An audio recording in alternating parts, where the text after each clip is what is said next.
The rise of radical Islam is an extension of the Cold War, utilizing socialist influences to unify the weak and the poor and the oppressed in these Middle Eastern countries. They've used these poor, desperate souls have but one thing, their Muslim faith, and they take their Muslim faith to a new level. Terrorism has two primary purposes. One, to bring down the existing power structure, the government. And two, to force a change in the policy of the existing government. The latter is almost always to make the government more totalitarian. Therefore, the process of change actually occurs within the minds of the people more than in the government. Examples of the second tactic abound in the 20th century. One of the most famous was the Reichstag fire, which enabled Hitler to virtually declare martial law by blaming the communists for the act, reacting the German people into the acceptance of total government in the face of a contrived national emergency. Most historians believe that the fire was actually started by the Nazis themselves to provide the excuse to clamp down once the act was carried out with a plan already in place. Understanding the reasons behind organized acts of terror, one has to ask what the motivation was for the attack on the Twin Towers in New York City on 9/11. The battle has moved to inside America. I tell you, freedom and human rights in America are doomed. The U.S. government will lead the American people and the West in general into an unbearable hell and choking life. It is to react the American people into standing still for our own government becoming more onerous, and in the name of security to clamp down on the basic freedoms we have always enjoyed, indeed which our government was originally founded to protect. Interestingly, what was revealed shortly after 9/11, reported briefly in the world's media but largely ignored, was the revelations of KGB defector to the West, Lieutenant Colonel Litvinenko. He stated that al-Zawahiri, the second in command of al-Qaeda under Osama bin Laden, was a trained Russian asset of the KGB, renamed FSB. Alexander Litvinenko paid with his life for this and other revelations. Two Russian agents spiked his teeth with a radioactive substance in England, which caused Litvinenko to have a prolonged, excruciating death. This means that the Russian handlers of al-Zawahiri knew 9/11 was being planned, financed, trained for. Agents infiltrated into the United States and widely coordinated, so widely coordinated that some in the intelligence community believe that the size and scope were too big for it to have been handled by al-Qaeda, and that a state-sponsored intelligence operation had to have been involved as well. The various acts of terror blamed on al-Qaeda or groups linked to al-Qaeda range from Central and North Africa across the entire Muslim world. They are almost daily occurrences.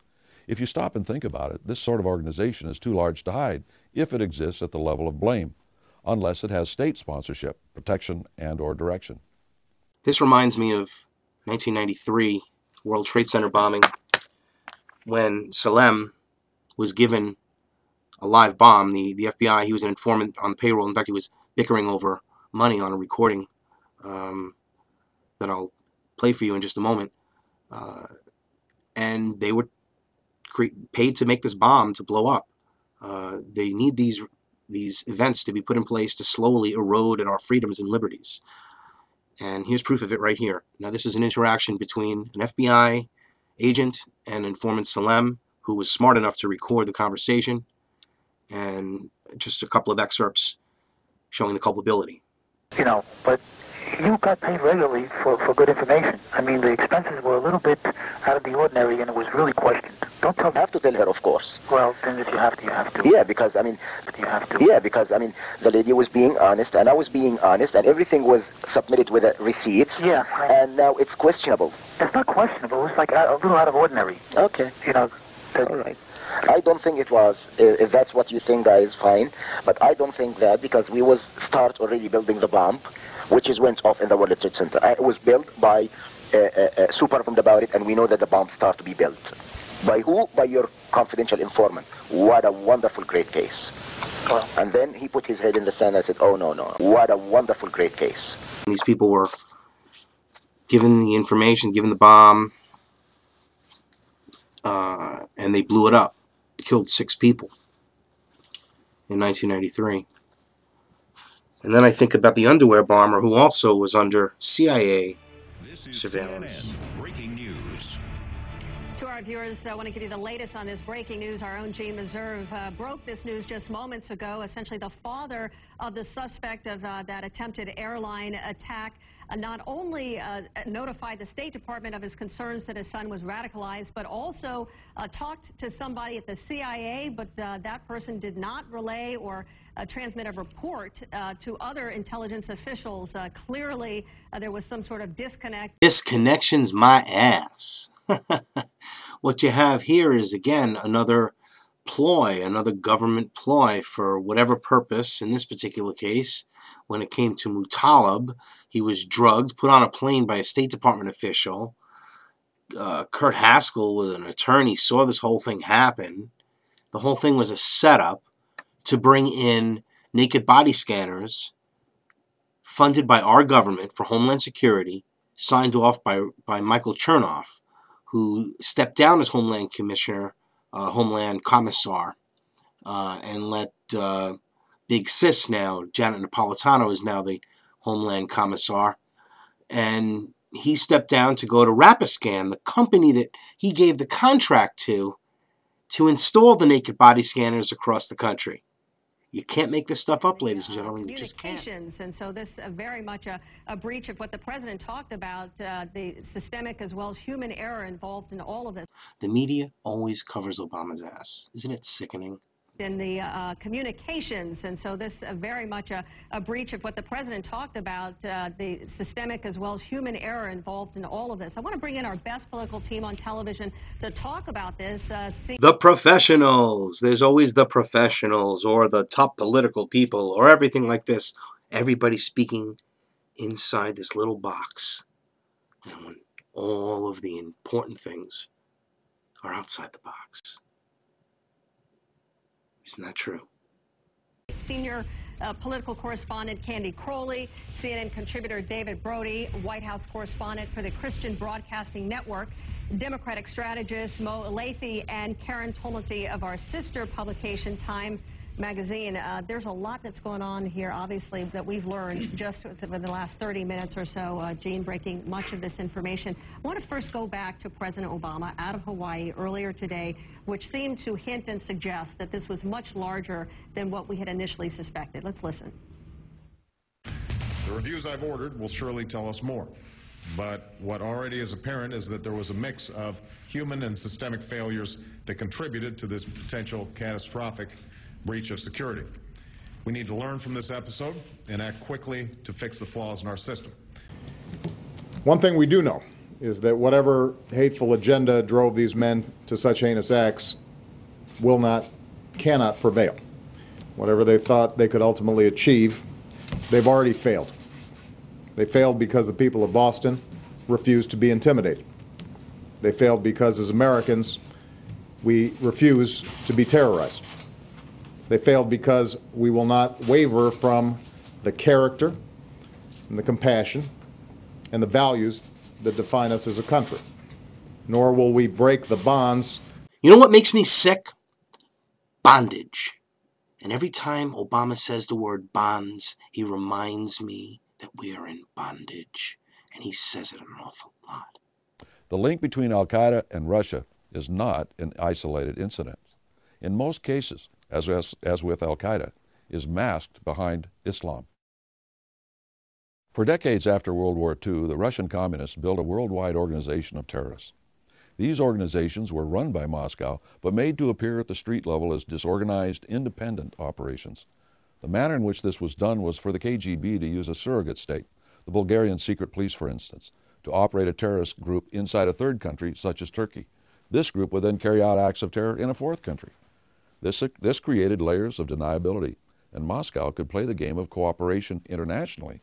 Yeah, this is what I think is happening here. I think we have a situation where we've got Russian intelligence infiltrating and doing their own little Hegelian efforts in their region, and they radicalized Tamerlan Tsarnaev, and of course his brother was probably easily influenced I mean, there are a lot of possibilities. I'm really not too happy with all the speculation on Facebook and everywhere else. I'll make a statement on that.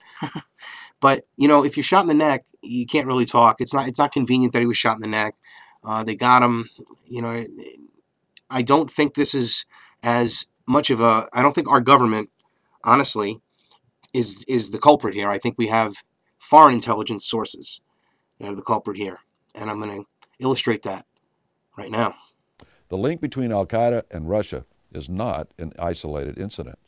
In most cases, as with al-Qaeda, is masked behind Islam.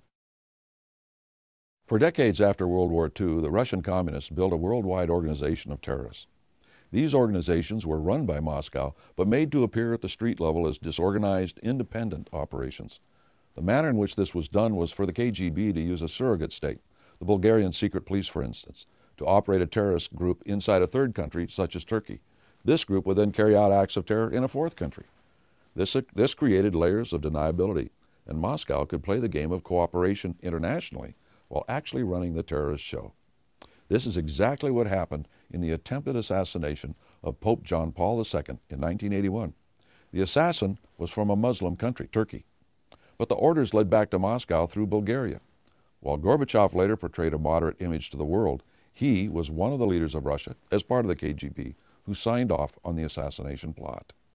Since the so-called collapse of communism, the Russian KGB, FSB, has added a major element that gives another layer of deniability and at the same time increases the possibility of major conflict among people that can lead to more opportunities for Russia to negate the influence of America among the nations of the world.